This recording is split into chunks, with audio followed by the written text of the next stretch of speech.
నేటి నుంచి 7 అసెంబ్లీ ఒక పార్లమెంట్ స్థానానికి నామినేషన్ల స్వీకరణ జరుగుతుందని గుంటూరు కలెక్టర్ వేణుగోపాల్ రెడ్డి తెలిపారు. నామినేషన్ల స్వీకరణ రిటర్నింగ్ అధికారుల కార్యాలయంలో ఏర్పాటు చేశాము.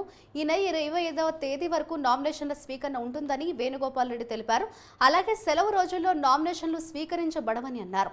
ఎలాంటి అవాంఛనీయ సంఘటనలు జరగకుండా ఉండేలా లా అండ్ ఆర్డర్ పనిచేస్తుందని తెలిపారు.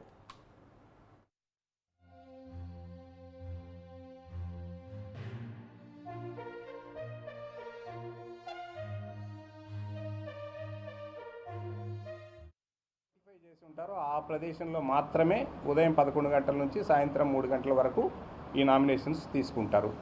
ఇతర ప్రదేశాల్లో నామినేషన్స్ తీసుకోవడం జరగదు. సో దయచేసి ఇది గమనించవలసిందిగా కోరుతున్నాం.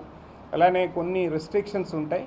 నామినేషన్స్ ఫైల్ చేయడానికి వచ్చే అభ్యర్థులు ఎవరైనా సరే సో 100 మీటర్స్ లోపలికి కేవలం 5 మంది వ్యక్తులు మాత్రమే, అంటే అభ్యర్థితో కలిపి 5 మంది మాత్రమే అలో చేయడం జరుగుతుంది. అట్లానే వెహికల్స్ అయితే మ్యాక్సిమం 3 వెహికల్స్, ఒక అభ్యర్థి 3 వెహికల్స్ కన్నా మించి 100 మీటర్ లోపలికి అనుమతించడం జరగదు.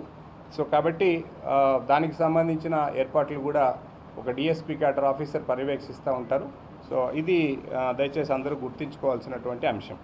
మీరు ఎవరైనా ఏదైనా ర్యాలీలు ఇవి వచ్చేలాగా ఉంటే కూడా సంబంధించిన రిటర్నింగ్ అధికారుల నుంచి పర్మిషన్స్ తీసుకోవాలి.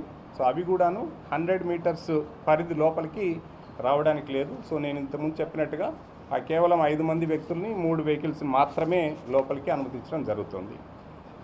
తర్వాత ఎవరైనా ఈ క్యాండిడేట్ సంబంధించిన క్రిమినల్ యాంటిసిడెంట్స్ ఉంటే కూడా వీరందరికీ కూడా నామినేషన్ ఫైల్ చేసినప్పుడు ఎట్లాగో తెలియజేయడం జరుగుతుంది.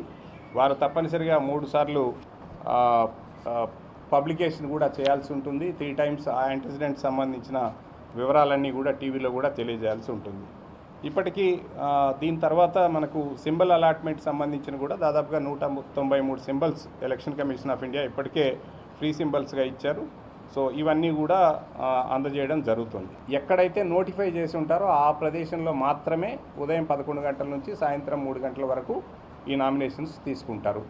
ఇతర ప్రదేశాల్లో నామినేషన్స్ తీసుకోవడం జరగదు. సో దయచేసి ఇది గమనించవలసిందిగా కోరుతున్నాం.